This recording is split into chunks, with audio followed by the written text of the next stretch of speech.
What's going on, people? Welcome back to another edition of the Off the Ball Network's OG3, presented by Seat Geek. Make sure to go to SeatGeek.com. Use promo code Off the Ball Network for $20 off your first purchase. College football season's here, so you want to use some of that money towards some tickets. Go use the promo code Off the Ball Network, all caps, for $20 off. I haven't been this happy about college football in a while. Listen, you know my team has struggled. We have and listen, it's just one game. I don't want to get too excited. And it was against a team that maybe is not as good as we thought they were. But man, I'm excited. I'm geeked. Now, we didn't just win. We might have just ruined a whole part of Florida that, we might have just ended the whole part of Florida that is just absolutely sick. All I heard was the swamp gonna be tough, the swamp gonna be this, swamp gonna be that. They're loud, blah blah blah, and we went in there and we cleaned house. So I'm excited, I'm happy. But first, before we dive into more of the official week one of college football and talk a few other things, what's going on, fellas? It's great first week of college football. Loved it. Week 0 was cool. Week 1 has built up on that. I got a lot of thoughts on why, everything is so much more exciting than ever. But, Chris, to touch on what you touched on, don't sit here and tell me about how tough it is to play somewhere and then not give me credit for whooping your ass when we get there. So shout out to Miami and Hurricanes for getting it done and maybe the best win of the weekend. It was I was nervous. You never know. It is Florida and they do have good players. They do have a bunch of 4 and 5 stars. They're in the SEC, Chris. I don't know if you noticed that. They're in that 7 points to start. Yeah, they're in the conference. Most has about this, but I can't wait. I can't wait to hear most thoughts on the SEC. Dominance. I don't even absolute dominance by the SEC. They do all this. They're untouchable. Their teams are so much better than everybody else. Yet, a team from an ACC that nasty conference went into their building and literally a team that don't even want to be there. Whoop that ass. We whoop that ass. So I don't want to hear anything about that. Well, ACC is ran by 2 teams, and that's it. But that's for another whole conversation. But I accept it. It was a good week 1 overall. We had some solid games. Some teams that not just Miami, but you look at Penn State. A lot of people were hyping up West Virginia and thinking, okay, that's going to be tough for Penn State, and they took care of business. And that was they had a long delay for them to overcome that long. It was a very long delay. That game didn't end till for a long time. So that was good. But how we feeling? How we feeling after these week 1 games? Mo, what was your so far? What was your what did you learn the most? What was your craziest outcome? What game were you I tried to tell you? What stood out week 1 so far? Man, the fact that what the world would tell you the 3 most overrated brands in college football beat the almighty SEC. I'm just saying. Miami went to the swamp and curb stomped the Gators, right? Everybody, Miami has to prove that they're back, right? They got to win this game, sure. But they're overrated until they do so. They go in there. SEC in their crib. Notre Dame, why are they ranked number 7? They're not one of the top 10 teams in the country. We do this to Notre Dame every year, and then they blow it. And watch, they're going to play our most overrated team in the SEC, and they're not going to win. So that means Notre Dame is overrated. Once again, they're not going to come into College Station and beat A&M, and both of those teams are overrated. So what that tell you about Notre Dame? And then they win. And then USC, they overrated. Pac-12, they coming from the Pac-12. They're not really back. They got Miller Moss. Who is that dude? Now, granted, it was on a neutral site. Probably a little more favored to USC because it was in Las Vegas. But they were the underdogs. And they won. And I'm just saying, LSU is a team that finds itself in the SEC championship every other year since like 2019. Yep. I'm just saying the Gators, we thought they would be the best bad team in the country. Like they'll be 6-6 or 7-5, but they'll be way better than their record says. But we see their schedule and it's like, yeah, you're not one of the elites that could come out of here unscathed or one loss. But like we thought of them, everybody thought they were a respectable team with the talent enough to scare Miami. Even Vegas thought so. You know what I'm saying? Like I said Miami would win. I thought it'd be close, but I said Miami would win. Like everybody thought this would be a close game. Miami curb stomped them. So what? That now you see that you overrated Florida or whatever it may be. I don't care that it's self-realization that you done overrated these SEC teams coming into these games. And no diss to LSU because they really should have won that game, but you lost. Like, you lost your almighty conference. And all I'm going to say is 17-1 is not a bad weekend. I don't really like to rep as a conference overall, but 17-1 to open the season feel pretty good. Like, you know. No, I said going into the week that the game that I would learn the most about college football was USC LSU, and I'm right. We took the probably at best fourth, and USC looked really good, but I'm still saying like at best probably fourth best team in the Big Ten, and they beat LSU, who we thought like, you know, like Mo said, like could be a surprise pick, like every other year, like they upset somebody and all that, and they beat them.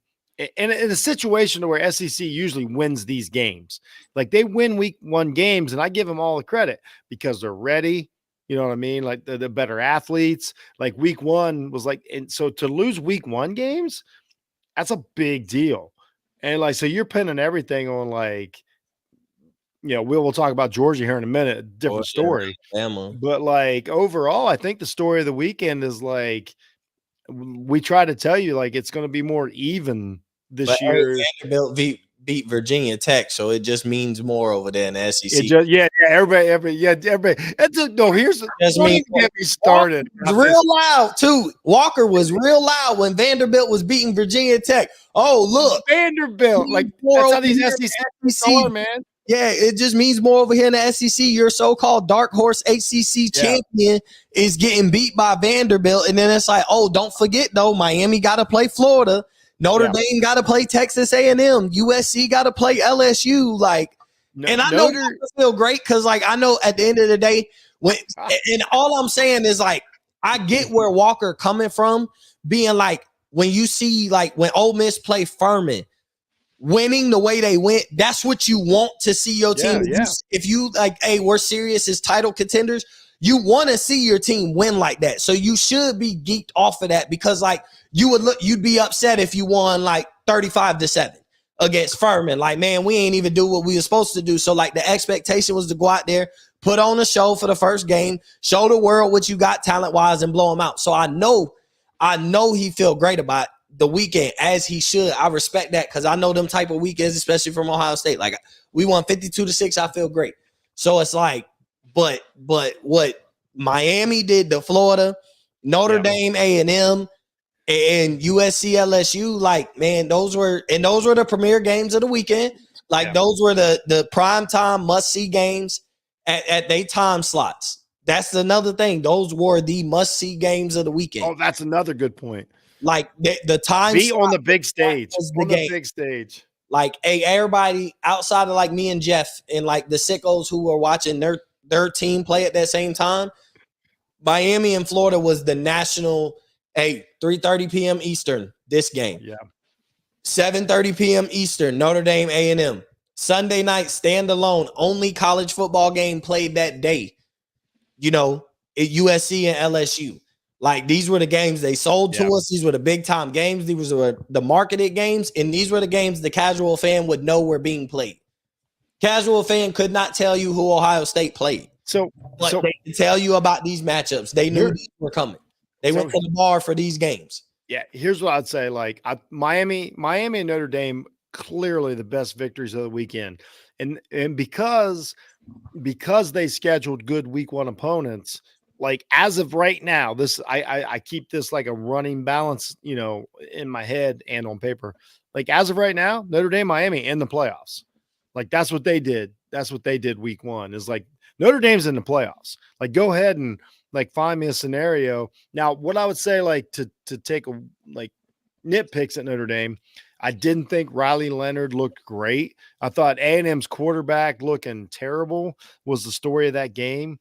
Riley Leonard wasn't like, I don't know if He he's didn't change that offense. I thought it would change. that's what I'm saying. Like, I don't really know that he was the difference maker as opposed to Notre Dame, just I don't know. Like they were kind of ready for it, but really it was A&M. Like they just didn't have the quarterback for the game and all that. The overrated SEC team. Yeah, I'm taking a lot of pot shots at the SEC, but like I never like Texas A&M just wasn't that good.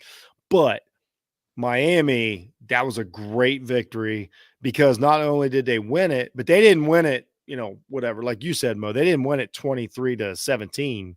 Mm-hmm. Like they was laughing. They was laughing at them because they did get a quarterback. And that's my overall takeaway from the week is like, I don't care what everybody said. I don't care how everybody fought it. I don't care what all the negatives were. The transfer portal, NIL, like players changing play. Cam Ward going to Miami has changed the entire 2024 college football season. That's what I would say as we sit right now. If you're Florida State right now, you got to be sick because that was their number one target. As a Ohio State fan, I thought I wanted Cam Ward. I'm sure you guys are like, oh, damn. If you guys had gotten Cam Ward, it would have been a wrap. I'm gonna tell you, if you're Florida State, yeah, you're probably sick. But I'm gonna tell you, he don't like if he was at Florida State. He still don't do it. No, bro, they don't have the weapons that Miami got. But he beats Georgia Tech. He beats Georgia Tech. And I said, but I'm saying like that's still one more win. That's a big difference though. Even him just being the difference of just getting and Miami wouldn't have him. That's the whole point. Like, and Miami doesn't have him, and Miami doesn't maybe have a big win. But he makes a difference of he makes a difference of okay, they beat Georgia Tech. That's still we don't. If you just beat Georgia Tech, we don't take that Florida State team as serious as they want to be taken. Cam Ward with these weapons over here in Miami, I gotta give credit to the weapons. Like that's the difference too. Yeah, we knew he could play. He could play at Washington State. He could play at Incarnate Word. But like these are the best weapons you give a guy that you know is a dude at the college level. Well, Miami weapons are better than Florida State weapons. So like yes. Is he a better quarterback than DJU and will Florida State have benefited from it? Sure. But the impact of what comes out of this weekend for Miami is it's way bigger than the impact of Florida State coming out scraping by Georgia Tech. Because I still just don't think that's really that good of a team. I don't think they really have a lot of weapons. You talking about, like I said, Miami got NFL guys on their team. And they put that on display against the SEC. Where I said Miami get to test how good these NFL guys that are on their roster right now, how good they are. Because they get to play against the SEC defense. I know it's not Georgia or whatever, but you're not playing Georgia every week. We don't evaluate, if it was Georgia, that's not how we do teams or that we get that in the playoffs. But what they did is they benefited from Cam Ward, but them weapons, he wouldn't have unlocked like that. No, that's fair. That's fair. But here's what I would say. But Jeff, you made a good point though. Miami had the best. Miami wouldn't have Miami Cam had the Ward, best though. Game of the weekend. Miami wouldn't have Cam Ward in that situation. So yeah, even though they don't have him, Miami doesn't have him. So that's one less team Florida State got to worry about. So I get that. I understand that aspect. But that is a big thing though. Like Jeff said, the difference of a quarterback, right? And I'm gonna say this: there's more examples. We haven't had one in a while at Miami. And I'm gonna give examples of this. And some people had that Jacoby Jones jersey hanging in the rafters. Yeah, some people. Shout out to Jacoby Harris. I'm sorry, Jacoby Harris. Tate Martell. Yeah, some people might not like this, but there's a lot of programs that felt this what the difference in an upgraded quarterback is like. I think Will Howard looked a lot better the way he could move at Ohio State. Oh, it's not even close. But listen to me. Syracuse felt what it's like to have a quarterback with Kyle McCord because listen, Kyle McCord is a 5-star quarterback. Stop it. No, listen to me. No, listen to me. Listen to me. The reason why the standard at Syracuse is It's not. He can go in there and just play. Okay, football. yeah, that's fair. It's not a standard. There's a standard that you have to play at Ohio State. It's not. So what I'm saying is they upgraded. This is the best quarterback they've had in a long time as far as a former 5-star being on the roster. And he played very well, but the standard is just different. I'm not saying if Kyle McCord was on Ohio State. You know what I'm saying? But Syracuse never had that type of caliber former recruit. Yeah. And they aired it out. He played well. Freaking Cam Ward in Miami. Like I said, Will Howard. Here's what's crazy. All these transfer, when they got a quarterback, it just looks different. All the big transfer quarterbacks like really played pretty good. McCord played pretty good. Howard played really good. We talked about Ward playing really good. Gabriel played good enough. Like Oregon, won the game. Like that was a weird game because a weird game, but still like 40, 50 points. Yeah, like how their yardage doesn't match the points scored. So that my takeaway is like, man, the transfer portal worked. Like a lot of these guys look really good. They help their teams. As of right now, I'll just go ahead and overreact. Cam Ward is absolutely number one in the Heisman race. Like absolutely. Like it's right now it's Cam Ward, and then like we'll figure it out. Because of who he played and how he looked and the flash plays and all that. So, that was cool. But it's also something I've been saying for years about college football is like, as they put these rules into place, like it's like the brands, the big brands are going to get better. So like if you, after week 1, you look at it and you're like, man, we got Miami, we got Ohio State, we got Alabama, we got Oregon, we got, what I mean? We got Texas. We ain't even talking about Texas yet because they had another walkthrough like I was, what I mean? Like there's nobody surprised anybody at the top because, this is what we expected. So it was a great week. Notre Dame at the top, they got to transfer. Like Riley Leonard got to win. Like Ward, Leonard, Howard, all these cats got to win. Like that, nobody fell on their face, this weekend. Like people hoped they would or thought they would. And another one. Here's another overreaction from the weekend. And this is a stretch, but we do, off the ball network here, we do every kind of sport. If I'm the Chicago Bears and I watched that USC game, I'm like, why does this USC team look so much better than the one last year that had my player that's supposedly like going to turn my franchise around? Like, why are they on schedule? Like, why can they do game-winning drives? Why are they not running around in circles and getting tackled? One of my biggest sports takeaways from the week is if I'm a Chicago Bears fan, I'm nervous because USC got better. USC could not have won this game a year ago. Mm-hmm. And they won it because of their quarterback. So that's my takeaway from the week is like, if I'm a Bears fan, like I'm nauseous. Jeff, let's do this. They did not win that game because of losing Caleb Williams to Miller Moss. They fired their defensive coordinator that they should have fired 10 years ago off the staff back when they was at Oklahoma. Man. The defense looked a lot better than you would expect a USC defense with Lincoln Riley as the head coach, who we know Alex Grinch been his ride or die, never really played defense. But that made the difference. Like Miller Moss, man, if you notice, they never took too many shots down the field. It was get the playmakers the ball quick and let the speed of the USC wide receivers get loose. Yeah, but isn't that they play better offense than they play defense? Let's let this dude run in circles. He was able to play defense. That's on coaching, if anything. But they was able to adjust. Like USC was able to adjust defensively and not let Lacey just go in tutorial McMillan and have 300-some yards and 4 touchdowns. A year ago, he has 300-some yards and 4 touchdowns, and we're talking about him being number 1 in the Heisman because he do it on a standalone Sunday night game against a Lincoln Riley defense. Okay, like I think that's a bigger difference than because Caleb Williams on this team with if the defense holding LSU to 20 points, Caleb Williams and them win 44-20. Yeah, but what I'm saying is like you might be right, but how much of the defense, like the other team getting the ball back, we don't know how much of that was Caleb Williams' fault. Like sometimes you just got to get first downs. I'm just saying, if I was overreacting, that's I my, get like, it. Yeah, shout out to coach. that's crazy for doing shout that. out to Their Chris defense still Powell. needs. That's my overreaction. Work Monday. They still need work. I mean, they didn't. Is that I would be nervous if I was a but Bears fan. They did Like, look better though.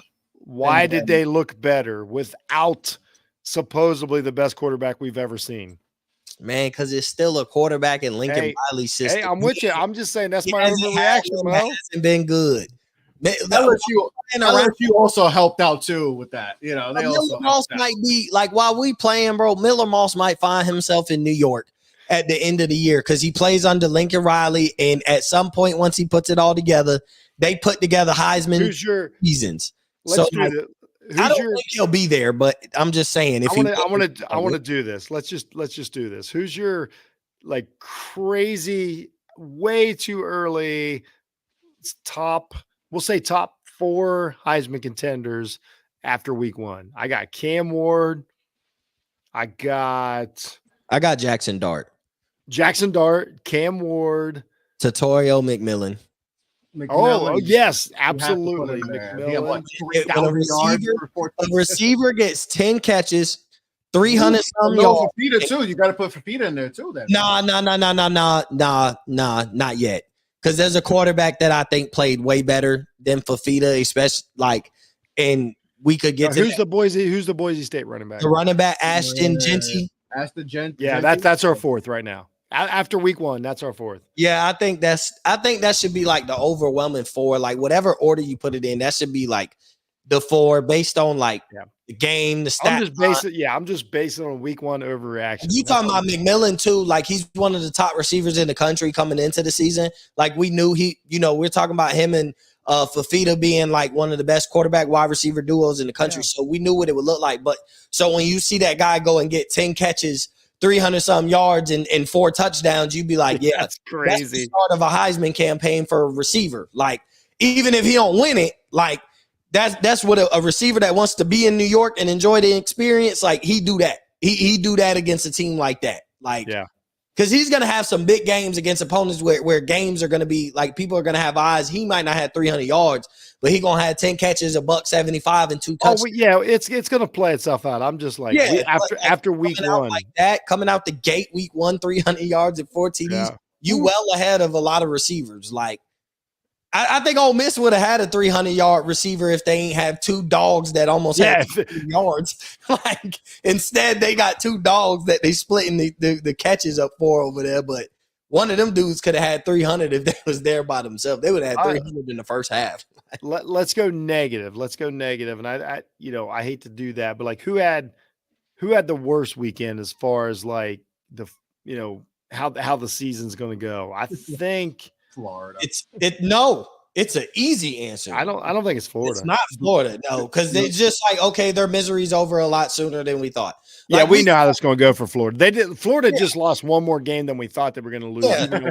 We knew they were going to lose 6. I picked Miami to beat them anyway, but I was like, that's one of the 6. But I'm like, if you're telling me they can win one of those games, then maybe like it has to be Miami because Miami's not back. Like that would have been the message. Like if Florida can win, it's because Miami's not back. But like I was like, no, Florida had the most embarrassing single game loss of the weekend. Like I think that's what I would agree with Chris on that.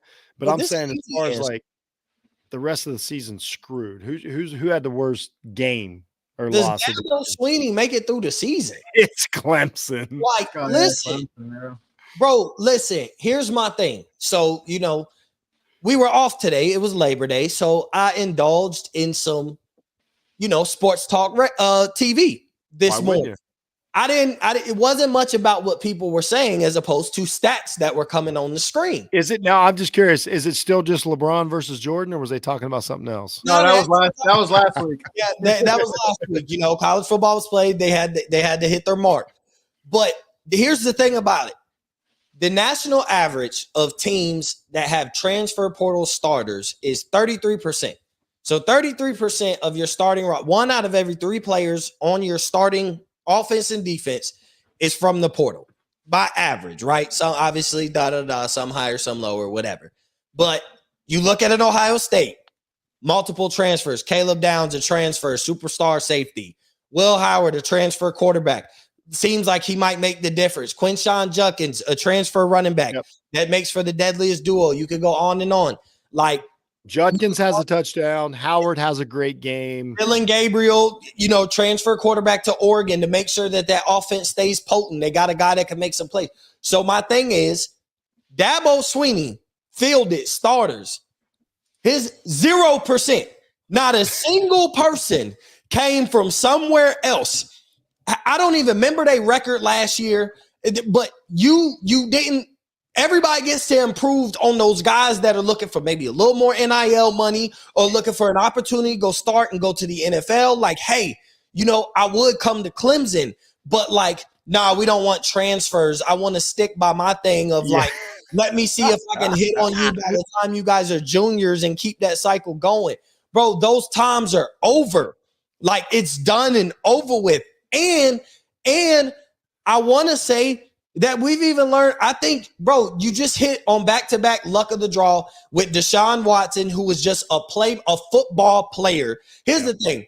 You got one of the best football players college football has seen, and then you got one of the best quarterbacks college football has seen. Like, Deshaun Watson was a great quarterback in college, but he was a football player. He could run. He could make plays. He'd do everything. It was like watching Mahomes sometimes. Trevor Lawrence was a great quarterback. The man came in when they benched Kelly Bryant, and he threw them to a national championship. Pooped on Alabama. He's gotten a 5-star in DJU. That man to transfer, and he might get burned at the stake by the end of the night at Doak Campbell Stadium. Like, the tribal chief might not let him up out of there. Cade Klubnik is a 5-star quarterback. They told us he was one of the dudes coming in, backing up DJU. Remember, DJU got benched because everybody want to see how good this dude Cade Klubnik is. He ain't no better now as 3 years on campus than he was when he stepped on.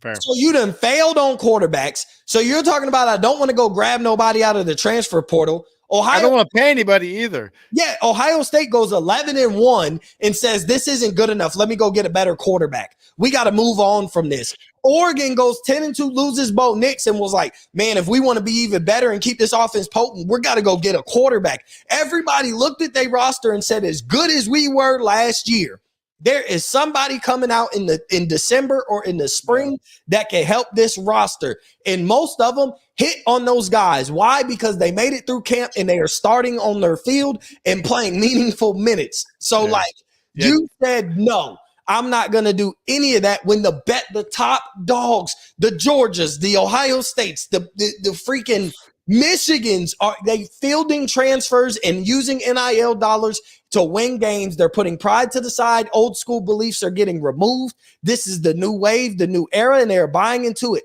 If not, you are going to get left. And does Clemson want their brand to be left in what was? Do they want to be like Nebraska and take 30 years to have to rebuild your brand? Nebraska still lives on what they were in the 90s. Miami, do you want to take 30 years, what we were in the late 90s, early 2000s? Like, Florida's still rebuilding their brand now, what we were in the Tebow days. They haven't been anything since. Like, do you want to do that? Or do you want to just let me see how I can field the best team year in and year out, whether it's through recruiting, transfer portal, NIL, spend some money, buy into this program if y'all want to see us win games. Yep. If he's not going to do that, which he's shown he's not going to do that, he got curb stomped by Georgia because he doesn't want to do that. I don't know if he makes it through the season. He might have a couple bad losses. You're talking about, do you really want to watch 7-5 knowing you're going to fire him at the end of the season either? I think you should humiliate him for humiliating your brand. Y'all were national title contenders. It was you, Bama, Ohio State, and like everybody else when you're talking about fielding the most talented rosters with NFL guys everywhere. It was those three. Like, those were the three top teams for like 6 years straight as far as fielding talent. And your drop-off is now you're a middle-of-the-pack ACC team. You can't I didn't want them to beat Georgia. Just show that you could compete. Show that, like, all right, we might not beat Georgia, but we'll beat everybody else in the ACC. Had they lost 34-30, we'd be talking about how good Clemson actually might be. And even though Miami beat Florida, they're going to have to watch out for Clemson when they play each other. Like, now Clemson's just a joke. Do you really want to watch another 7-5 season and watch it go downhill and fight? Like, does he make it through the season? I think that's plausible to think. It's an overreaction. know how they would handle it, but Dabo might not make it through the season. I agree. Yeah, Clemson's talented, but for everything that Mo just said, like that was a terrible loss, terrible looking game because here's the thing. If you're the Clemson fan, you're like, well, there's nothing we can do about it. Like we're not like Mo touched on it. We're Ohio State fans. Last year, we're like, we knew how the season was going to end. And we're like, man, next year you got to go get some help. And they went and got a ton of help. Miami, Chris, you're a Miami fan. They're like, man, we need to make some adjustments. You went and got Cam Ward. Like Clemson, as it stands right now, Clemson's like, we're not going to do nothing. You didn't even go. Clemson will have this exact same team next season to start the season because Klubnik ain't going nowhere. So, like, it's not like you're bringing in like another Trevor Lawrence because that cat's going to go get paid $500,000 to play for Oklahoma. Like, whatever version of Trevor Lawrence, it ain't happening.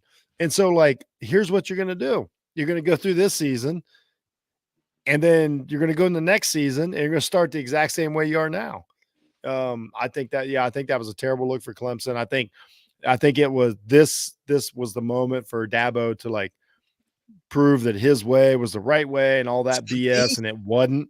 Like, just be competitive, lose 34-27, be in the game. Like, we didn't expect you to win. Like, really, we didn't expect Clemson to win. I don't think nobody really expected them. Just scare Georgia. Like, take advantage of a week 1 matchup. Show us that you fielding a talented team that can compete and just compete against Georgia. Get them on their heels. Have them thinking that they might lose the game periodically throughout the game.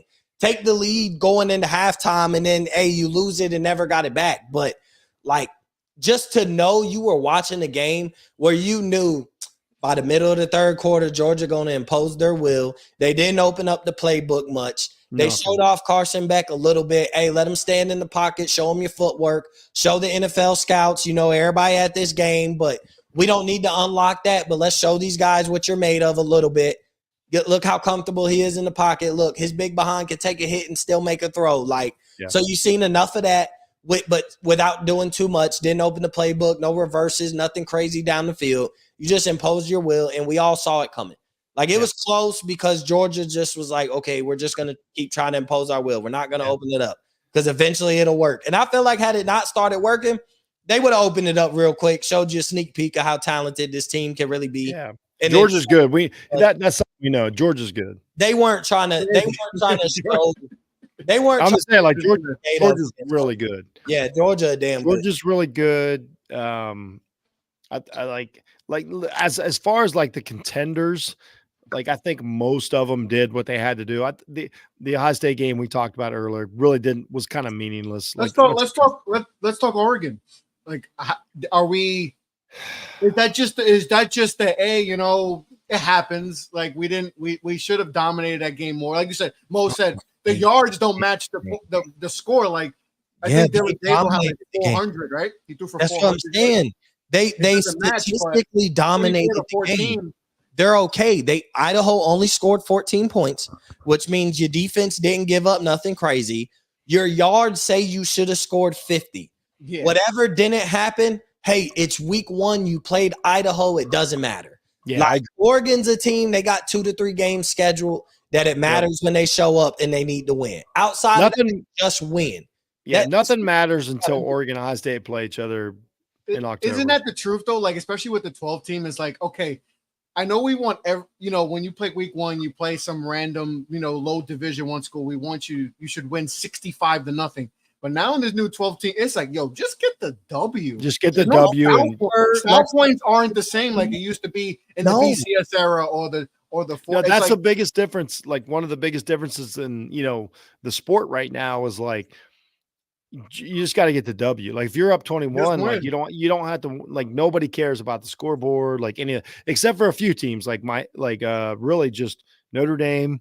And then all the, other 5 schools. Notre Dame, they have to worry. Their situation's different than most other teams. But Notre Dame's in good shape right now. But they had to win the game. That's it. As far as I'm concerned, Notre Dame's got a home game in the playoffs as we speak. Like, I don't know what can take that away. Like, when you look at their schedule, maybe USC at the end of the season, because USC was a much better team than I thought they were going to be.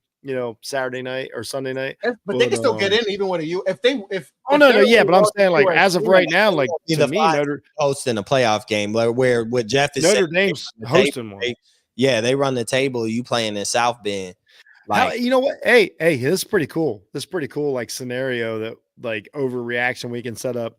The Notre Dame SC game at the last game of the season could determine home field playoff game because I think USC is good enough to be fighting for a playoff game. And we know Notre Dame is definitely going to be fighting for a playoff game. So they're going to play the last game of the season. That'd be pretty cool if that's going to determine like who hosts a playoff game. So like there's some added home field on the line. That's home field on the line to a game that a lot of people haven't really cared that much about for the last decade. So that's pretty cool already. After week one, we're already looking down the road to like, man, USC Notre Dame can mean something. Like it's going to mean something. Like USC's got their big test out of the way, and Notre Dame's got theirs out of the way. Like that game is going to mean USC something. still got a schedule, not the snooze. Yeah, but I'm saying Notre Dame still has to play USC, even if it's just one-sided, even if it's just like USC. That's what I'm saying. Like we're already looking down the road. Like, yeah, we know USC could lose 5 games before then. Well, it's just because they got like Michigan, they got Penn State. Like, agreed. Got some teams where you're like, okay, USC still pretty good. Like, you feel great about those games now after beating LSU, but it's still like, but Notre Dame, beating LSU is pretty dope. Like Notre Dame should be.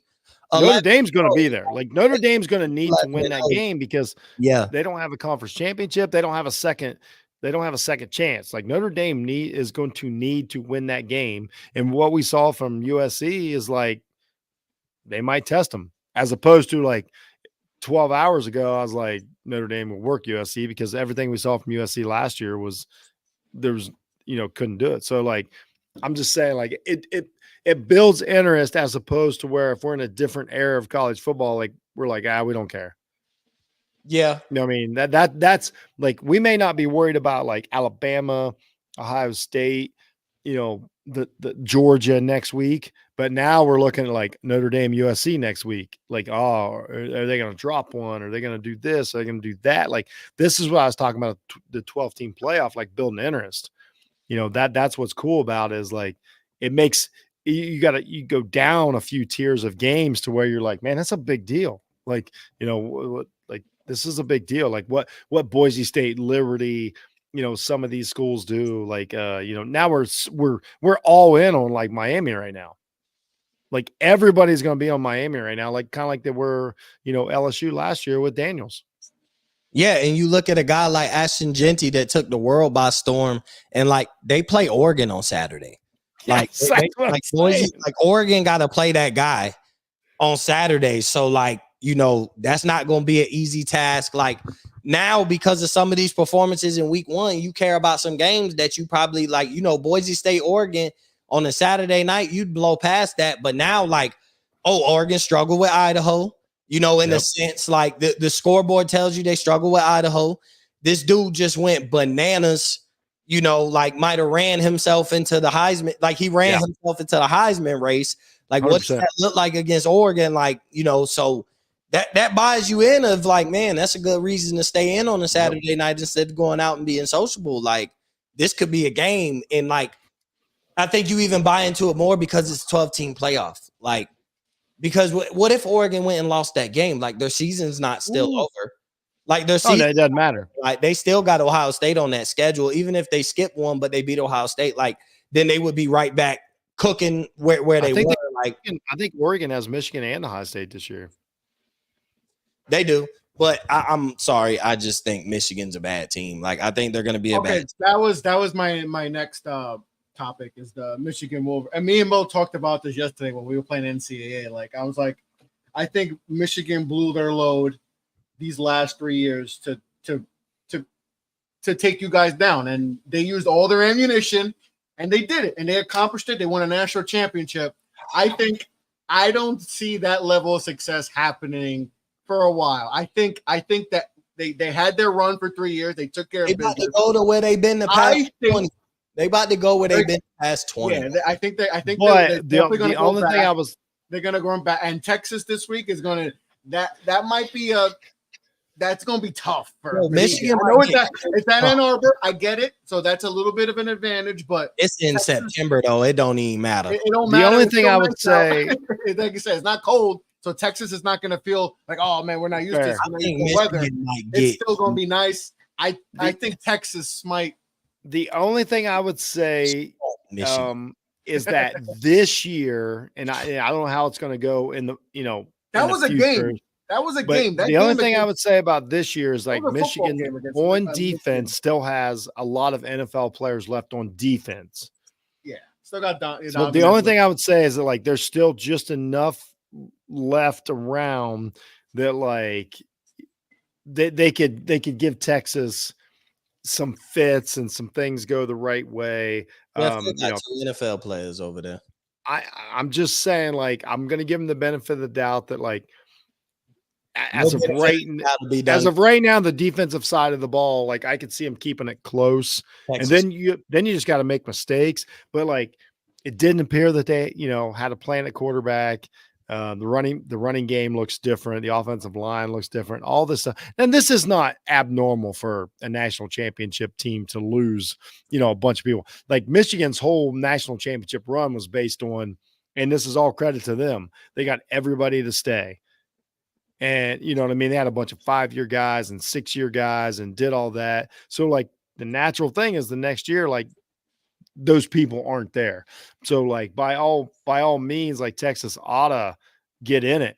I mean, it shouldn't even be close this weekend, but I would just give the benefit of the doubt to be like, Michigan has a really talented defensive team in flux. Like we don't know. But I'm saying like Michigan's defensive scheme is more complicated than most college football teams. Like you watch if you watch it from an all 22, like they do more NFL type defenses and stuff to confuse. Now, Ewers is a guy that ought to be able to overcome this by now. He can't turn the ball over to Ewers, so that's what they're going to need. Exactly. So like that's my puncher's chance is like they're different when the quarterback looks out there, like it looks different when you have a complicated defense like that. I'll pick Texas, but I'm not ready to bury Michigan just yet because like it is just tough to play one of these defenses that like knows what they're doing and knows where to be. And you got Will Johnson out there. So like a third of the field's not available. Like I'm just being honest, like a third of the field's not available. He's a top 5 pick, right? Should be. He should be. Impressive, really impressive player. As much as I hate to say it, he's good. He's really good. Him versus Jeremiah is going to be fun when you yeah, that's a real thing because Mo just said, like, without him, Fresno State at least is in the game last week. Well, it was a game. It were in the game like late in the fourth. Like the score doesn't indicate how close that game was. The difference is having an NFL player like out there, like, but like you guys said, it's no different than Smith at Ohio State. Like the difference in that game was like. You got an NFL player and we don't. We can talk about the Colorado game. I know it happened Thursday night, but the difference in that game was like one team had an NFL player. That's why Colorado won that game. End of story. If Travis Hunter plays for North Dakota State, like Colorado gets beat. So like I will give anybody a puncher's chance. It just has one of these monsters, out there running around. Just like you guys said about Boise State. Yeah, but Texas got a few of them too, though. Like that's the thing. My brain tells me it shouldn't be close, Mo. I'm with you. My brain tells me that like I'm overthinking this and like it's not going to be close. But like I'm just saying, like the complication of playing against a real defense, and there's not that many of them in college football, and that's where I think like a lot of people are overlooking Ohio State. Is they're like, they didn't look that great and all this. The thing about Ohio State's defense is it is so complicated, so hard to play against. Like, yes, you may have only lost by 21, but you couldn't score the other 21. Like that's, Ohio State's got a, really good, complicated defense now too. Like a lot of teams around the country have this. So like Michigan's one of these teams that like, I would not be surprised if it's a sub double-digit game going into the third, maybe fourth quarter, because sometimes it's just hard to score. And you might be up 21-0, but you're still only up by 21. Like, that's what I'm saying about, like, when you have these really good coach teams. Now, next year, the year after that, that should start fading. But as of this year, like, there's still just enough remnants. Like, hey Jeff, I got a question for you. It's a little bit off topic, but Graham Mertz were 15. I don't think that should be. It should never have done. I have no idea why. First of all, to me, that number is like everyone knows. If you say 15 in Florida, who's the film of 15? Why did somebody let that happen? Why is that a lot? Okay, there's one thing. If you don't want to retire numbers, I get it. But that number is like, all right, unless you're like a 5-star who's like, or you're an All-American type player, you should not be allowed to wear 15. No. So what's your thoughts? If you were the coach, would you allow if Graham Mertz came up to you, a 6-year senior, and said, "I want 15"? Would you say, what are you smoking? Because to me, it's like, why is that allowed? Like, no, there's certain numbers. I'm like, no, you can't wear 15. I'm sorry, you ain't him. I'm sorry, you not that guy. Like 15 at Florida should have been retired. Like, I get it every now and then, because like I'm an Ohio State fan. Every now and then, like, they wear some legendary numbers and they pass them down. But that's a unique one. That's a unique one in Florida, though, because they don't have a 150-year history of this. Yeah. And that's the greatest, not only the greatest, without a doubt, the greatest player that ever stepped on their field, one of the greatest college football players that ever walked. Whether I like him or whatever does not matter. Doesn't matter. But then you're gonna let this dude come in. Like that. Hey, here's the thing, man. And he was there too. hey, if it's Jeremiah Smith and he's like, I want to wear 15, I'm like, sure can. Like, sure can. Whatever gets your DJ Graham Mertz. If it's DJ Lagway, the freshman, like 5-star, like if he was the backup wearing 15, like I understand that. Like he was the number 1 quarterback in the country. I get that. Like, okay, you want to wear 15. Like they let Anthony Richardson wear 15 because he was a top-notch prospect. Like that makes more sense. Like, hey, you're supposed to be the next guy. If you're a 5-star, like number 1 player in the country, like Lagway was, another school player of the year, I get it, but nobody that played for another roster before playing for the Gators should ever wear 15. Nope. No. Nobody. Like, no. I don't care who transfers in. Nobody that played for another team before they were maybe Patrick Mahomes. Yeah, maybe Patrick Mahomes. That's like saying Mahomes wants his last year eligibility, so he comes back now and you let him wear. That's it. It was weird to look at and to get trounced. Bro, you gotta be a Gator. Like you committed here. You were that guy. Like we felt like we needed you, and so that goes to like the Anthony Richardson, a top-notch recruit, a DJ Lagway, a 5-star quarterback, number 1 quarterback in the country, player of the year. Yeah, that makes sense. Like you're talking about, like, okay, that makes all the sense in the world. But like Graham Mertz, like, come on, dog. And I told people was trying to sell me on Graham Mertz. Oh, he could be one of the top Heisman, sleeper list and this and that. I'm like, bro, what are we buying on Graham Mertz? He might have lost his job. Crazy? You know what's crazy? I remember the game. Listen, he was in college for a long time. He was in the college so long. I was like, my boots were barely wet in the Navy when he had his breakout game. The Wisconsin quarterback got hurt.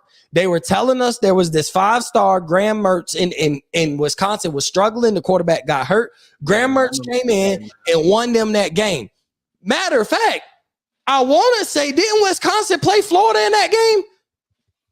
I want to say they played it. Wisconsin? Was it at that game? Wisconsin and Florida. Yes, it was. So boom. But like he played absolutely amazing. He won them that game. Never saw no performance like that from him since. So he get to be here at Florida and think that he get to wear number 15. And no, that's crazy. Like it's a sacred number. If you are the next guy, then that's cool. But not no guy that came in, transferred, and been in college for 6 years. You ain't allowed. How is that allowed though? Man, I'm sorry. Like we know 15. Even if you're a casual college football, the most casual of casuals, you only watch the big games. If I tell you, who was 15 on Florida? You're like, oh, that was Tebow. Tebow. Okay, so like, how is that allowed? That a 6-year Graham Mertz is allowed to wear. I'm sorry, and like we mentioned, unless it's unless you're the number one player in the country, like Lagway is, or you're you're in the system for 2 years and you're all-American type player and you want to switch to 15 because you already shown that you're that dude. You're next up, you're that next dude up, or you want to like how is Napier or the AD, both of them on the hot seat too. They're on the hottest of hot seats, but like how is that? How do you? Yeah, it's true. Napier's probably like, what do I care? Just give it to any white boy. Like I don't even care. Like nobody's gonna care. But that just bothered me because the aesthetics of that. Tebow's there too. He walks them out of the entrance, like he's there, and like imagine watching that, and like he looked garbage. Merch didn't. There was not one time you were like, okay, that was every throw was overthrown, underthrown. It was just bad, and it's just like that's the dude we got wearing fit with Tebow here. I know like we can't retire all these numbers, but there's certain numbers where like, and we talk like in high school, right? We know there's certain numbers that like 1, 5. There's certain numbers you're like, okay, you can't just wear that. He can though, because he's the guy we recruited out of. There's certain guys that are allowed to wear 1, but like 15 is like historic. Like I don't know, I can't think off the top of my head anyone who has an established number like I think 15. I'm like, oh, it's Tebow. I just thought that was just weird that they would allow that, and then to look so bad doing it, like you might get benched. Like that was it. That might be it. Lagway is. It might be Lagway season. Like I don't know if they can go back. Yeah, so it's like, I don't know. I just didn't like the way it looked, and I wanted to get your finish your point. Here's what you really can't do: have 15 on the bench, just hanging out on the bench. Like you can't have 15. You can't have 15 holding a clipboard. And now, because now he's in. Listen, I don't think you can. Lagway's the guy, right? You got to play Lag. Your job's on the line. Yeah, your job's on the line. But here's the thing: it doesn't even matter because he's going to be at a different school next year. Like you can't. But if you want to save your job, if you're Napier and just have some type of hope, that's fair. You got to be like, all right, we got to go. I can't. My job's on the line. I can't let this guy, make me get fired. At least Lagway, if he shows promise and we can somehow, save the season, I can maybe keep my job for 1 more year. Lagway, I mean, the other dude ain't gonna do it. 15. Maybe they should just give him 15. Or just you're like, I was like, yo, if I'm Tebow, I'll go to a halftime. I would have been like, hey, where's Mertz at? Yeah, give me that jersey. I'm sorry. Like, I just think that just bothered me, just the way it looked, and I was just like, and then the performance is like, yo, you can't wear 15. I'm sorry, buddy. Go change your number. You know what else is crazy from this weekend? And I know, like, I'm gonna swing this back to Ohio State. Jeremiah Smith. He's a dog. With the Buckeyes for 3 years. I'm just throwing that out there. That guy is going to be a Buckeye. Maurice Claret trying to get in the league early. Listen, no, seriously. Like I understand. That's my hot take, Chris. Like I understand. Why would he play another football game? That's bro. The man is 6'2", 220, 225. He looks NFL ready. Like his frame says, like it's not like he's a small, slender guy that's just a dog that we know is going to dominate college football for the next 3 years and be a top pick. He looks the part of an NFL player right now. Like, is he the first receiver off the board right now? If the draft was now and he was allowed, yes, he's the first receiver off the board. Yes, him and the kid from Arizona. Well, yeah. And the Missouri kid, Missouri. Right? Yeah, but I think right now it's Smith. I from what I saw with hand control and all that, here's the thing. But he was. I didn't even know. No. So here's what's funny. Here's what my son said. We were talking about it, and we were staying there. My 2-year-old grandson's there, and he says, "I don't care if he caught that over, my 2-year-old. That's a great catch." Like Smith, I had no idea that they would let him roll like they did. I had no idea that I all credit to Ryan Day for being like, if you're the best, you're the best. Go out there and play. Like, don't hold it back, because there's no reason to hold these kids back, because A, they can leave. B, like, so there's all credit to him for like starting him. And then all credit to Howard for being like, that's my best option. Let's roll. But just his route, his hand placement, I'm like, you've got to be kidding me for day one. He's legit. It really did look like when Maurice Clarett day one at Ohio State, and me being like, that's the best true freshman I've ever seen in my life. Yeah. He's different. Like just watching from the outside, not being a fan, I'm just like, yeah. Like he was in the you can't defend him. Miami was in on him, so I followed him a lot, and I was just like, this kid's special, man. Thank God that man did not hit us with the okie doke last minute and pick Miami, bro. It was close. It was closer than people thought. Yeah, it was close. He was literally set up to the last minute. But like when you watch, here's the thing. Is like we talk about all the great wide receivers at Ohio State, but like none of them look like that they first game they freshman year. No. Like it took time to develop. You knew they were a freshman and you knew they were on your roster. They were wide receiver 4, wide receiver 5. It was usually a bowl game before, like not day one. And then you know they're gonna be like their superstar season is gonna be their sophomore year, and then they validated their junior year. That's pretty much how it goes. He stepped out on the field day one, fresh, true freshman. What's his comp? I've heard Andre Johnson comps to him. That's not bad. Insane. That's just insane. Like, he's not to be compared to Andre. As far as a freshman, probably Larry Fitzgerald is probably the best freshman receiver I ever saw in my life. Larry Fitzgerald as a freshman, because he came out of I believe he played at an academy. Because a lot of people don't know Larry Fitzgerald only played 2 years of college football because he went to like an academy. Oh, yeah, he did. Yeah. So, but Larry Fitzgerald was probably close as far as just like it's like Mo said, it's not just being the fastest or having this and that. It's like you look like the best player on the field. Your first day, your freshman year. Yeah, like you look like an NFL ready player. Like you look like a guy. Maybe some of those Oklahoma State kids. Yeah, like you look like a guy like who's on a mission to be like a top 5 draft pick this year. Like you're gonna have a Heisman worthy, type season to put your name in the hat to be a top 5 pick this year. And like you are 18 years old. Like and you're at Ohio State for the next 3 years because like I'm not the way. Maybe we don't know anymore. We don't know anymore. I'm gonna tell you. I think there was a method in the madness of feeding him the ball early. One, he might just be the best receiver. He just might be. He might be the best receiver on the roster. But 2, you feed his ego early. You let him know that you are the guy to come. Ibuka gonna get targets. Carnell Tate gonna get their targets in the games that matter. But you let Jeremiah Smith plant his name as a Buckeye early on in his freshman year, and you let him know you are the guy of the future.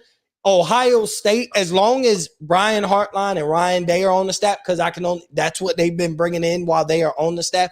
As long as they are there, they can, they can maintain that. The guys that transfer out aren't the dudes. It's some of the guys that came in and were dudes, but we're competing for the 3rd and 4th spot. We're not going to let him go for any amount of NIL money. Nobody going to be able to pluck him.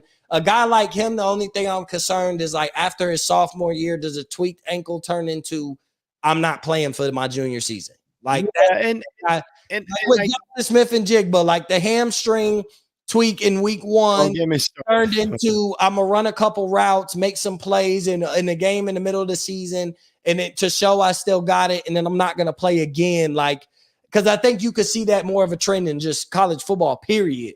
Like it's just a Jeremiah. But that's fine. That's fine. If he's great, I'm just saying, like if he's great for a season, I don't even care. But what I will say is like give me some overreactions. I want some overreactions. Just real quick, like on the field, I love that Howard was like, this is my best receiver and I'm going to throw to him. Like it wasn't forced. It was great.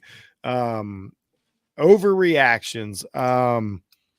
Let's think. All right. I see ESPN has some like overreact. So let me shoot them by you guys and see. Okay. Shoot some by us. Okay. I'll shoot some by you guys. I see ESPN had did an article and just going some overreactions. One is it an overreaction? Penn State's winning the Big Ten. Yes. As of right now, it's an overreaction, but they did look very good. But I think it was one of those, and I think a lot of this, and just be straight up, a lot of us, the Pat McAfee syndrome, that like Everybody got caught up. The Penn State West Virginia game was that was the mislead of the weekend. Cost me some money. Seriously, man. that was the money game to where plus 7.5, man. 100%. Everybody was like, "This is the game that we're going to try and trick everybody in because for the hype, man. Nobody watches WVU and blah blah blah blah blah." That was the trick game of the weekend. I think if we would all go back and look, we'd be like, "No, Penn State's going to win by." Yeah. Penn State always wins these games. They win every 100%. Game except for Ohio State, Michigan. They win every game, and I'm being serious. Like that's what's crazy. Thing. That should have been my thought process. Just betting that game. Like they win every game except for they win every. Michigan, so yes, State, just bet them. They're going to win. They're going to be very good. They're going to compete for the. They're definitely going to compete for it. It's an overreaction to say like, without a doubt, they're going to win it because I think that the spread and everything like hyped it up too much. And I think the Georgia game hyped Clemson up too much as to where like sometimes it's just, the powers that be trying to trick you into watching the game. I don't think West Virginia is that good. No. The coach was on the hot seat for the whole season last year. Like, but West Virginia's or Penn State's a very good team. And we all know that they're a very good team every year. They were a good team last year. Like it's no secret. They just couldn't beat the top two dogs. That was it. Yeah, if Aller can step like Penn State could have easily beat Ohio State or Michigan last year. Too. He made some big throws. And if he makes big, so he's definitely in the running for like step up player of the year. All right, another overreaction is Miami winning the ACC. Yes. Yes, that's not an overreaction at all. Sucks. I don't think that's an overreaction. I think that's I think North Carolina State looked worse than I thought. Clemson looked worse than I thought. Virginia Tech's done. They lost to Vanderbilt. I think that's an obvious. Like, yes, Miami should be disappointed if they don't win the ACC. Like, exactly, yes, if you're not getting, I'm surprised if Miami shouldn't lose a game, let alone like not winning the ACC. Like, if Miami has to find their way into a playoff without like having a bye week, like the season is a failure. Like you failed the season because you're not going to turn around and end up in the national championship at that point. Like you're not going no. So like if you have to backdoor your way into the playoffs and be a 7, 8, 9 seed, even if you get to host a home playoff game, like no. I mean, I'll run off their schedule quick for you guys. They play Florida A&M this week. I love my Rattlers, but that's a win. Yeah. They'll play. That's actually Thad's new team. So shout out to them. Ball State, South Florida. Then they play Virginia Tech. They go to Cal. Win at Louisville. Win. Back home at Florida State. Duke at Georgia Tech. You know that game's going to mean a lot for them. Wake Forest, Syracuse. Their schedule is that could be undefeated. Wrap. Come on, bro. Wrap. Like that's they should be undefeated. And then the ACC championship. You might have to turn around and either play a Florida State team that you probably beat out again, or a Clemson team that Clemson or a Florida State team at that point could be pretty good. But regardless, they lose one. They might not play a single ranked team until the playoff. Hey, they did their business just like Notre Dame did.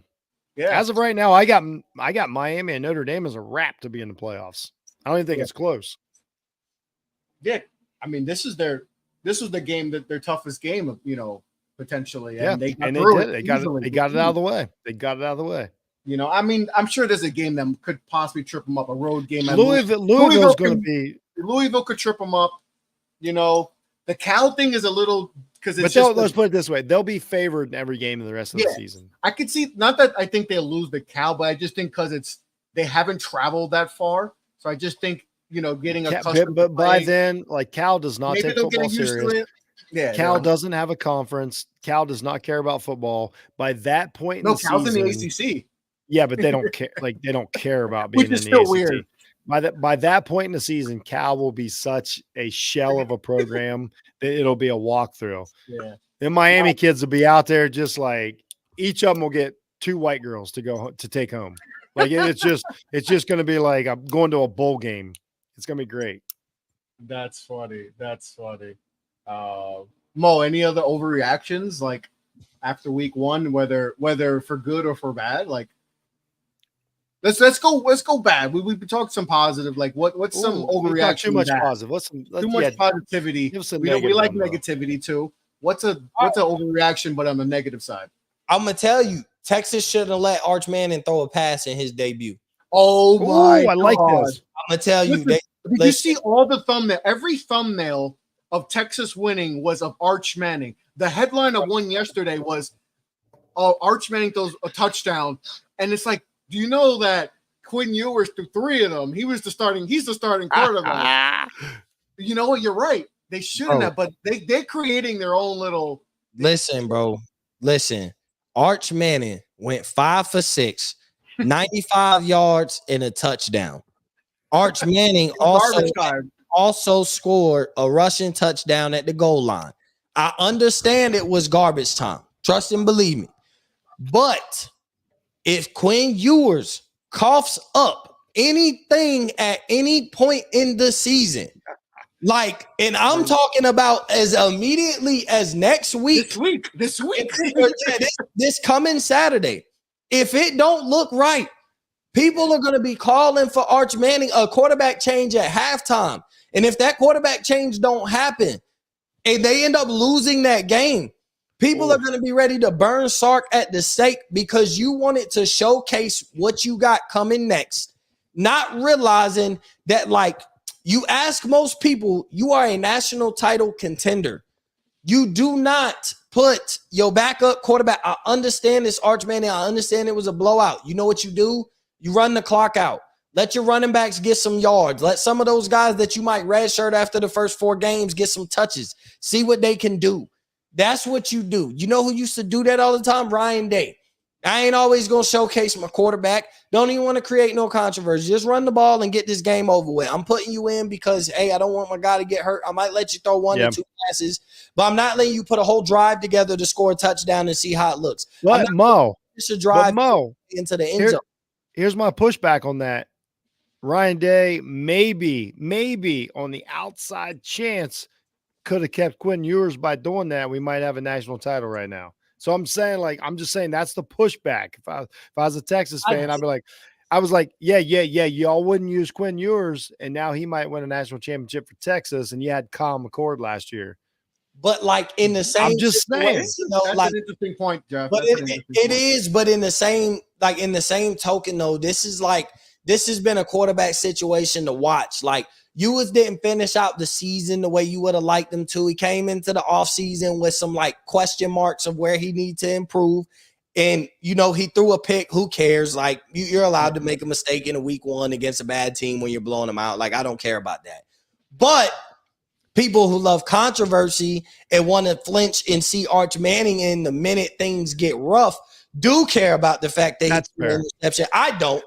I really don't, and I don't think it should be a thing. But like, you showcased him in like the state of Texas and the Longhorns and like the people who covered showed you how important it was because he was the face of the win when he played in garbage time.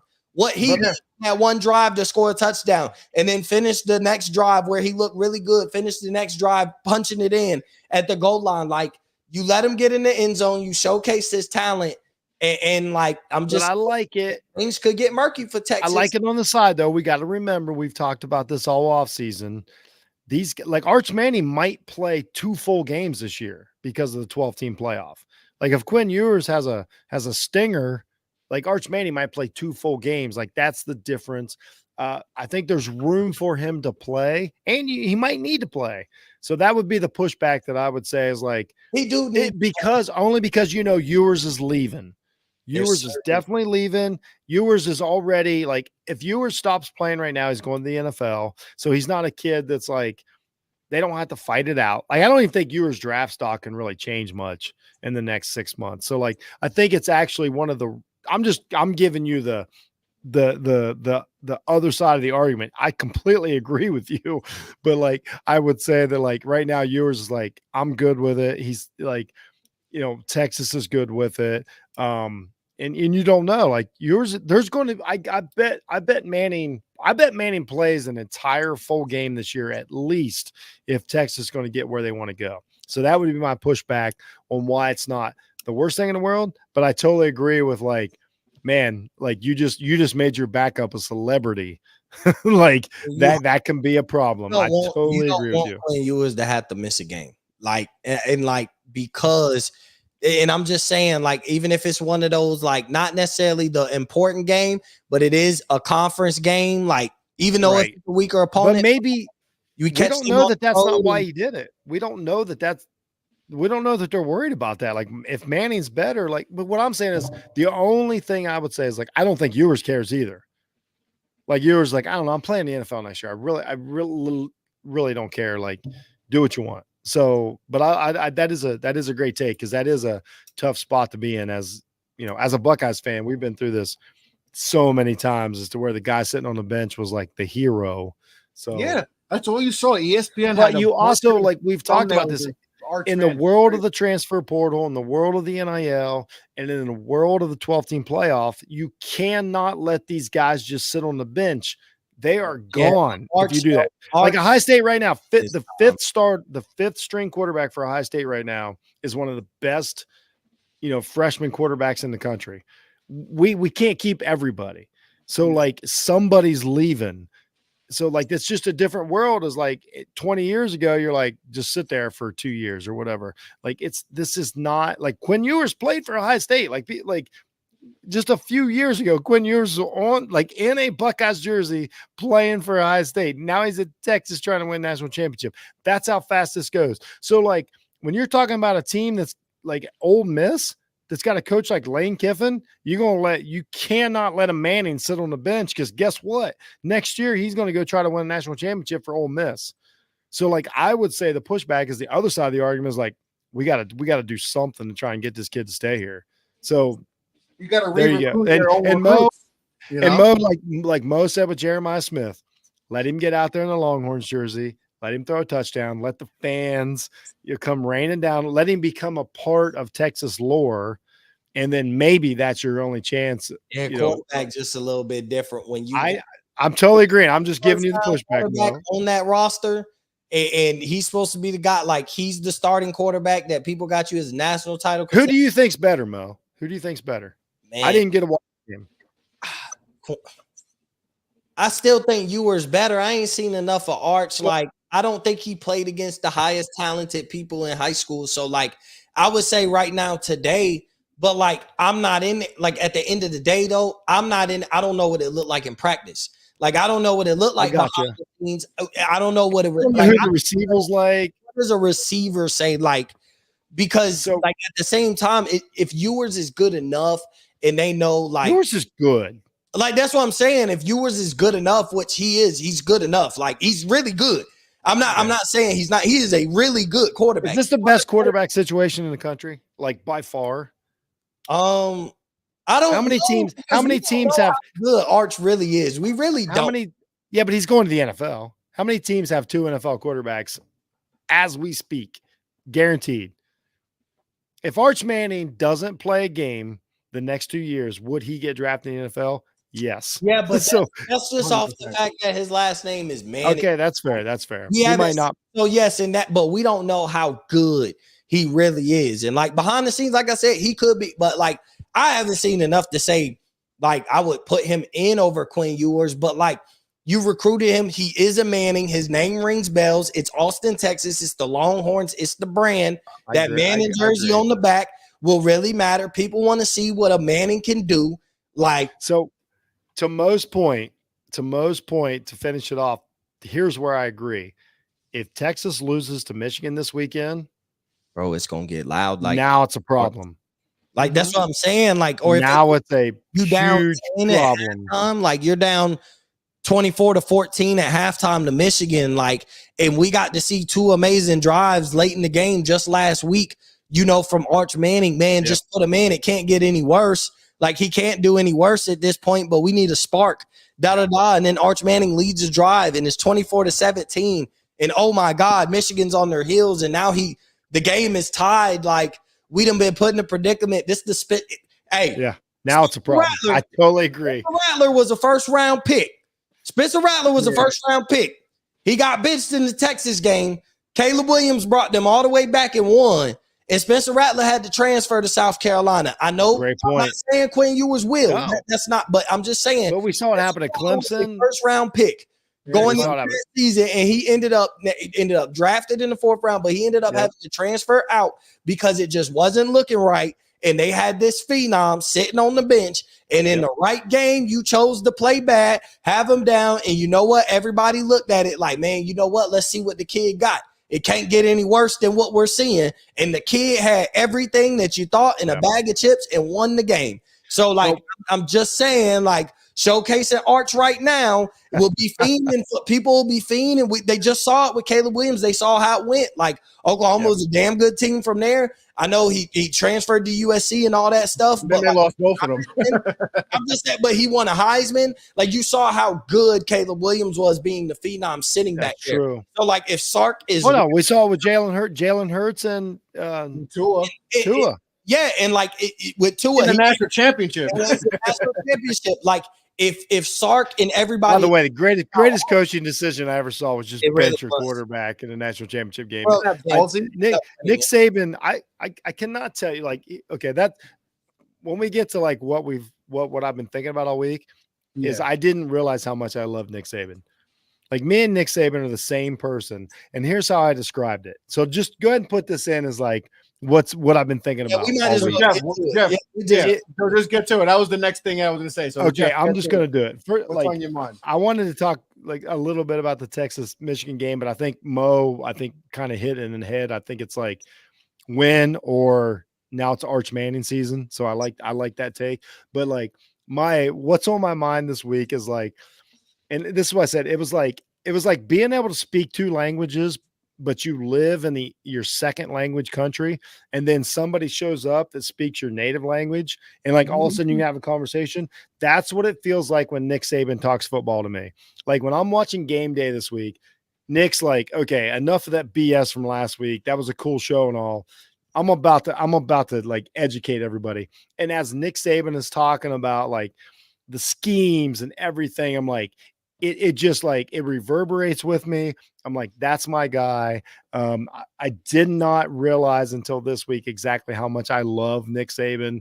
He completely took over game day, as you know, if anybody listened to the show last week, as hard as I was on it.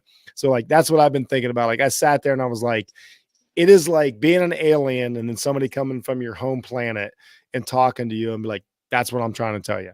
This is what I'm trying to tell you. This is how I see football. This is how I hear football. This is how I, live football. So, what I've been thinking about all week is how much I love Nick Saban. I didn't even know we're only from like 2 hours apart. So it's not like we're separated by like a globe. So, awesome job by Nick Saban this week. And another side note, Herb Street had a great Sunday night football game. I thought he called it perfectly. I thought he was on top of it. I thought the energy was great. I thought he was ahead of it. It wasn't redundant. So credit to Herb Street for at this point in his career and the money he's made to not just mail it in like Romo and, a lot of these guys do. I thought Herb Street did a great job this week calling his football games. And as hard as I am on him, got to give credit where credit's due. Yep. He's definitely one of the better. He killed it. He absolutely killed it. What about you, Mo? What's on your mind? Man, really not a lot. Like, I just kind of been enjoying this week. Like, with football really being back, week 0 was cute. It was cool because Florida State lost, so it gave us some type of excitement. Like, that's just music to my ear. Like Florida State losing in a foreign country, and then Miami beating our other Florida rival. It's just this is out of week. 2-week stretch in my life. Because you don't watch like the thing is, we don't take anything away from week 0 if Florida State didn't lose that game. Like if they blew out Georgia Tech, then like it would have been the blandest, driest week 0 ever, and like we wouldn't have cared. But because they lost, like it got us entertained for week 1, and then these other games gave us what we needed. Like whether it was watching your team be successful or watching Notre Dame, Texas A&M, you need that type of matchup, or Miami, Florida, USC, LSU, like.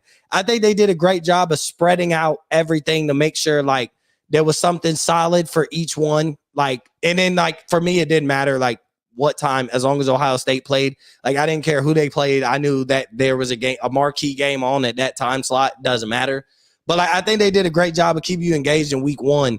And like the social media teams of whatever college football had going on, because like I think you're going to build up like a Boise State Oregon game this Saturday by putting Ashton Genty all over everybody's timeline on Twitter for being a stud. Like, I think you're going to get people to look at Arizona and whoever they play. It might get a few more eyes tuned into them, at least for the first half of the game or the first quarter, to go watch McMillan do, because of like the boost that he was given on social media and the platforms. Like, I think that whatever that small school was with that interception, like, college football was being appreciated all over. And I think, a few players and a few schools are benefiting from it while the season's dry in the first month and there's not a lot of marquee matchups. But now, like, they're spitting out players that don't wear the scarlet and gray, that aren't a Georgia Bulldog, and like kind of building up some of these matchups. I mean, even look, they put the next Patrick Mahomes all over your timeline. This Colorado-Nebraska Saturday night, 7:30 p.m. Eastern kickoff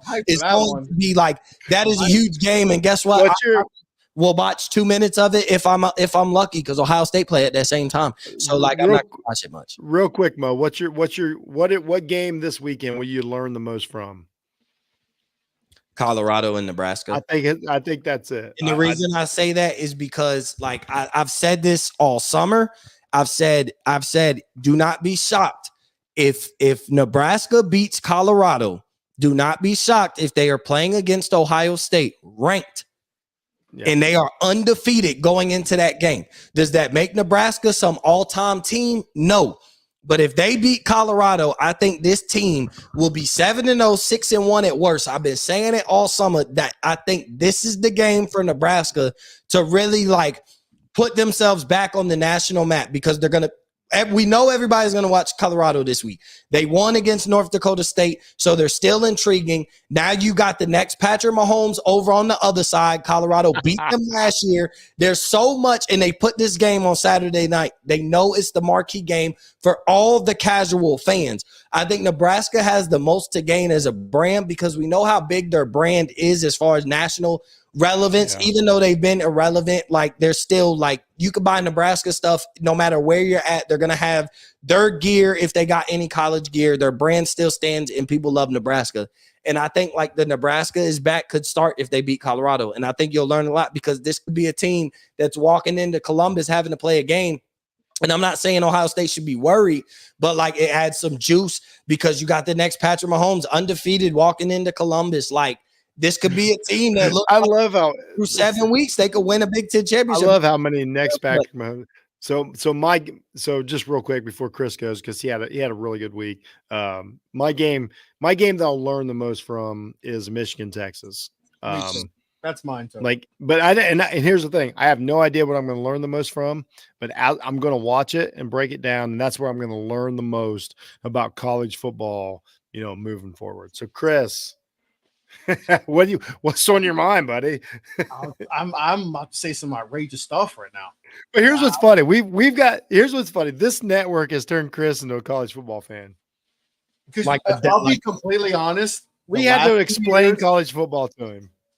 The last few years I haven't been as invested. The players, I'm like, oh my God, I could tell most rosters, and I'm like, oh, I don't know who that guy is. I don't even know who's on my team's roster, because it's just listen, I got spoiled when I started watching college football as a Miami fan. Spoiled. I became a fan in 2000. So we were either playing for a national championship or in the contention. That year we finished third. I think that's the year Florida State went to over us and we beat Florida State. Then next year we won national championship, and then obviously went to national championship versus you guys. And it's just like, and you still have, even the year after that, had success, went to the Orange. And then it's like, to go through 20 years of you just like, all right, we're going to lose 3 games again, because ever since we've been to the ACC since 2004, we have lost 3 games every single year. So it's like, all right, so now it's like, and we mentioned before, quarterback. We haven't had one. We've had 5 stars, Kyle Wright, Corey Harris, Brad Kaya. We've had a bunch of 4 stars, 4 or 5 star quarterbacks, and it hasn't worked out. And it's like, Cam has given us hope, where it's like, yo, there's a different. And yes, have we heard this? Oh, is the U back? We've heard this before, right? But I think we all can can be like, we can all agree, like, this is different. This is a different the years back, right? All the up past years, you're like, oh man, this is like, okay, like the schedule. You look at the schedule, you're like, Miami should run through. And then you look at the actual roster, you're like, Mo mentioned before, the weapons outside, with Sam Brown and Restrepo and Elijah Arroyo, and then the 9th-year tight end we got can do some. So like, there's things there that you like. The run game, with Martinez from Oregon State, with Fletcher. We got guys who are going to pound. And then the trenches. The one thing that we've struggled with is in the trenches. We haven't had those offensive lines. And we know Mario Cristobal that's his staple, is offensive line. That's why Oregon had some success, when the offensive line was right. We think Oregon, we think finesse, right? We think, speed and all that. But why Oregon had started getting success with Mario is in the trenches, right? Started on both sides. So there's a lot of optimism. I'm feeling good. It's that's great, man. The feeling, and like, I know one of the biggest things people worry about is, all right, is Hard Rock going to be? Are people going to show up? They will show up. If we have a home playoff game, if we win the ACC, that place is going to be like. Remember when we played Notre Dame in 2017? I don't know if you remember. If you win the ACC, though, you won't have to worry about that. Yeah, like it's going to be. I think this year you're going to see a more packed house at Hard Rock. You're going to see more people attend the games because there's an actual like buzz. Like, okay, this team can actually not just make the playoff, but maybe win a game. There may. I haven't looked at the schedule. There may actually be a playoff game scheduled there. I haven't even looked because that's where they play the Orange Bowl. So there's probably a good chance that there's actually a playoff game scheduled there. So I'm just feeling, Hey, you should be happy. Like me, it's a good feeling. Our team wins by 48, and we're like, literally don't care. Like we're just like, yeah, but that's a good thing though, because you guys had success. I know, like that's a good thing. I know you guys obviously you want to win a national championship, right? And your rival just won the national championship and all that. But hey, that's just more motivation to be like, yo, this is our year. We got all the talent. We're the most talented team in the country right now. We got a freshman that might be one of the best players in the country as a 17, 18-year-old. So there's hype. You got a transfer quarterback that's okay. Like he doesn't have to be all world. He just has to, hey, I got this, I got all American here, all American here, boom. So it's like, who's a better quarterback? Who's a better quarterback, Cam Ward or Daniel Jones? I'll take Cam Ward right now. And he might, we're going to be on the clock anyway. So he might be, Cam Ward might have, I think Cam Ward, he might be a first-round quarterback. He looks like an NFL quarterback. Obviously what he could do with his legs, but what he can do with his arm, I think he might be in a conversation of being a first-round quarterback. So he definitely is. If Sanders is, he is. Yeah, I think on that note. So to be continued. Good. I hope we see you guys in Ohio State in a playoff game. Not like what happened with me and Mo last today in NCAA. But we don't want that to happen. That outcome and all that. But you do not. Hold on, real quick. I'm just gonna say this, Chris. You're getting a little too big for your britches, man. Hey, I know. You do not want to. Let me just enjoy. I think it's awesome. I love Chris's enthusiasm. He don't want to see. You don't want to see Ohio State in the playoff. Like, hey, there's a lot of things no, you might. I don't. I played NCAA yesterday with Mo, and I got embarrassed. Yeah, that's just y'all ain't ready.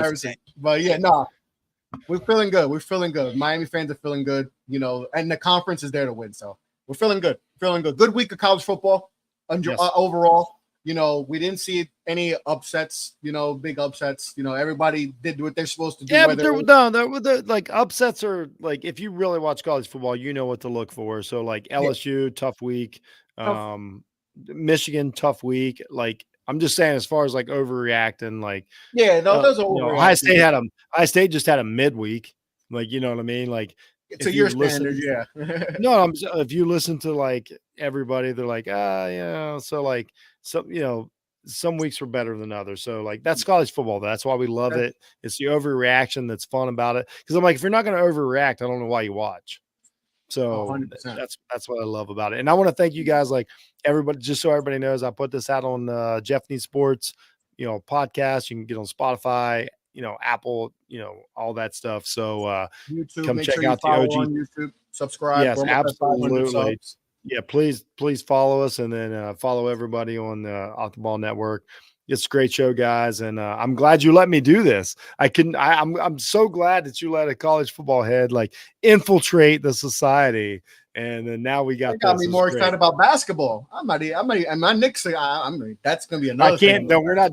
We can't start. We can't do this. We can't do this. But I'm waiting for that. I'm waiting for that. Let me enjoy Miami. Because the Giants are gonna be S. So I don't want them to ruin anything. Let Miami. My focus is on Miami, and then we can go to the Knicks. But you got me reeled into college football. I'm back. I'm get back. on this college football kick, man. I was off the wagon college for football is a few years. It's a but I'm tough back narcotic. College I'm football is back a in. tough I'm narcotic back to get in, off but- of. Well, I appreciate y'all. This is always fun chopping it up, talking college football and all that. So we'll be back next week to overreact to next week's game. But on that note, make sure to follow everyone. Make sure to subscribe. We're almost at 500 subs. I think we're like 10 away. So make sure to subscribe on YouTube. If you're on Facebook, like, share, donate. Where we could stars. I think the stars on the Facebook thing. So whatever to support the network. Twitter. Make sure to follow us on Off the Ball Network, OTB_network. Make sure to go offtheballnetwork.com and appreciate all the support. But on that note, be well, be safe, take care. Let's hope Florida State loses. And don't be racist.